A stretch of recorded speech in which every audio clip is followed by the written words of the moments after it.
Todd, what are we looking at right now? Computer buttons and blinky lights.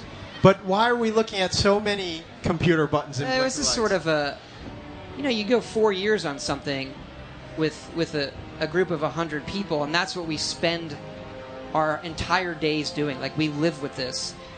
And there isn't a single part of the game that we haven't debated and gone over, and how can we make it better, and what's right, and how can we put more and more and more and more into it. And just those pictures of those computer panels, they represent that for me pretty well. So you talk about building these worlds and building them from the ground up and trying to capture all those details. Now you're making a game that's coming out to the PS4, the Xbox One, and the latest PCs. What does having that extra horsepower working on current-gen consoles allow you to do, especially in terms of details, that you weren't able to do before? Most games today have really good graphics. Mm-hmm. That's pretty standard. But memory is important to us, how much memory it has. Is we can make a world that has more, not just more details, but more dynamic details that we can keep track of, or we can stream in and load quicker, and all of that suspends your disbelief that this is a real world.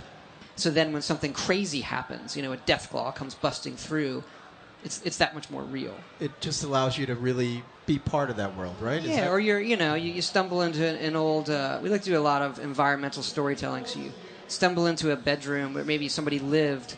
It's just like a little beats of your own private thinking in those moments. Todd, another thing you talked about is building the game on an upgraded version of the Creation Engine. You mentioned full physical base rendering and dynamic volumetric lighting. Now, I know what I saw. I saw the water looks beautiful, the world looks beautiful. And what does that mean to the gamer? So the gamer looks prettier, so people like that. The volumetric lighting, when the weather rolls in, that sense of haze isn't just a series of effects that are on the screen. They're actually tessellated, polygonal volumetric lighting that is hazing the world, and it's really good for Fallout because we're doing a lot of things that, even though we have areas that load, we have a lot more things that don't load. So you're going to enter into like a destroyed house, and then those dust and light fog shafts that are coming through, various holes from where the sun is. It just creates an atmosphere that we haven't been able to do before. I mean, speaking of living in this world, one of the first things that I noticed that I think a lot of people noticed was how much more vivid the colors are, especially the blues of the sky. Yeah, and it was funny. I think we're so used to it because we've been working on the game for so long that when people said, oh my God, there's blue, and looking back at 3, there is this sameness to the environment. If you're playing the game for an 8-hour stretch, it can be a little depressing. So our view was the world's already destroyed. You're going to get a lot of grays and browns and dust. And Istvan Pele, our lead artist on it, was really into calling out things for your attention that had bits of color that we wanted to do anyway. So finding the right balance of that.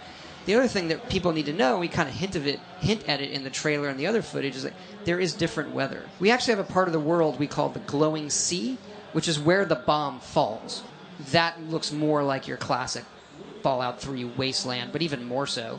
And then we have a new weather system for this one so that the storms from the glowing sea, these radiation storms, can flare up and then blow through the world. And when the lightning goes off, you get radiated. But that creates a very post-apocalyptic look. And so having that change while you're playing the game is really important to us.